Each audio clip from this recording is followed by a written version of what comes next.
everyone. Welcome to part 2 of frequently asked questions I receive regarding health insurance in Mexico.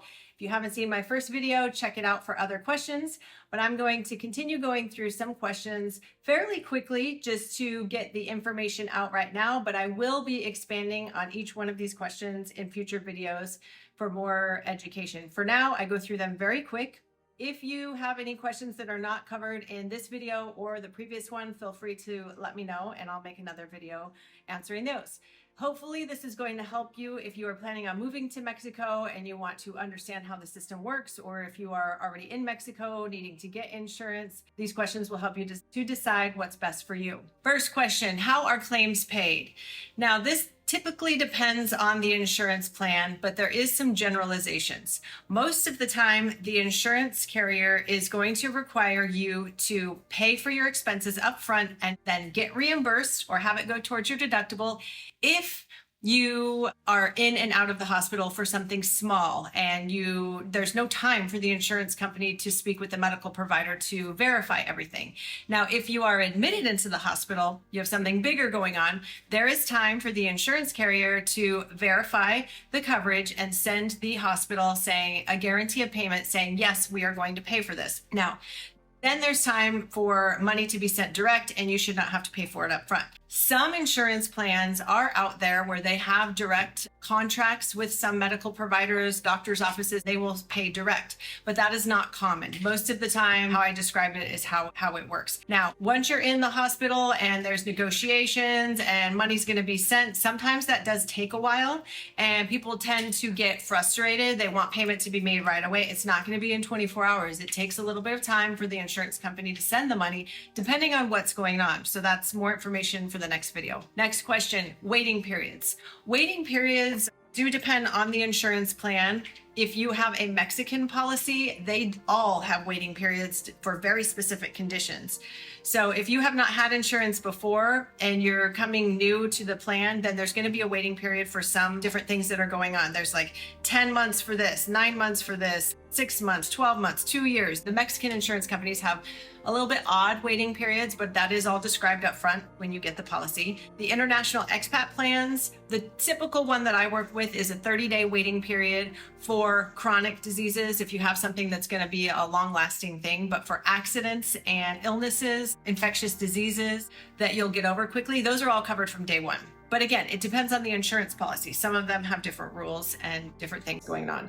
Maternity, that pretty much across the board with all insurance carriers are very close to all. Maybe there's different ones out there. There is a 10-month waiting period. It's very unlikely with anything that I've seen where you're going to get coverage right away for maternity. The public hospitals do not have the same quality of care because of the equipment and resources that the private hospitals will have. So a lot of times it is not to the standards most foreigners or expats are used to, but even a lot of Mexican nationals would prefer to go to a private hospital as well. So public hospital is there, but it's not typically up to standards. There's very long wait time and they don't have a lot of things that would be nice to have, like pain management and a lot of nursing services. So that's a reason that you want to look at private insurance to get you access to those private hospitals. Rates that hospitals charge. Not everybody gets the same price. If you are a Mexican national, it is different than if you are a resident and you have your temporary or permanent residency, or if you are a tourist, and the rates go in that order. For a Mexican national, it is the cheapest rate. If you are a foreigner but you have your residency, temporary or permanent, you're going to get a different rates. And if you are a tourist, you get another rate. It's just the way it works here. People think it's not fair, but that's the way it works. So be prepared. If you do plan on living in Mexico long term and you happen to be doing the in and out thing and you don't have your residency, if you end up in the hospital, it's very important for you to get the better rate, because sometimes they'll charge so much that the insurance companies don't feel that it's a fair rate and they don't want to pay for everything. So get your residency if you're a foreigner, or be prepared to be seeing different rates based on your status. How to choose an insurance plan for your situation. There's lots of different plans out there. So depending on how long you're going to need the insurance is going to be different if you're looking at a shorter period of time.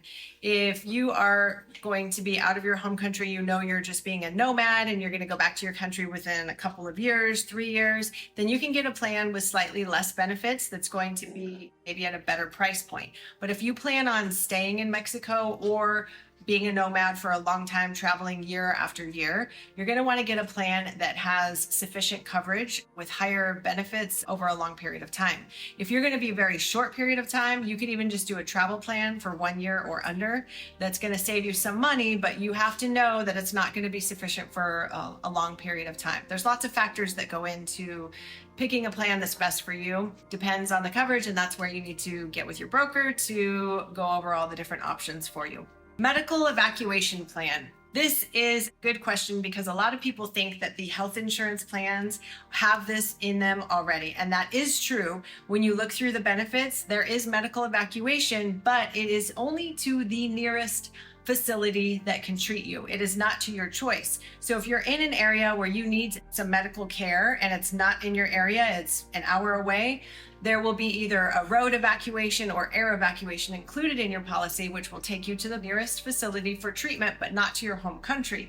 A true medical evacuation policy is something separate that you can purchase on top of your medical plan and put it together for full coverage. If you really know you want to go back to a home country, your home country, or a different destination for coverage, then you're going to want to look at getting a medical evacuation plan in addition to your medical plan. So that's it. I hope these questions are helpful to you. Again, be on the lookout for future videos where I really expand on all of these questions. And if you have another question that's not answered here, don't forget to let me know and I will get more information out soon. Thanks.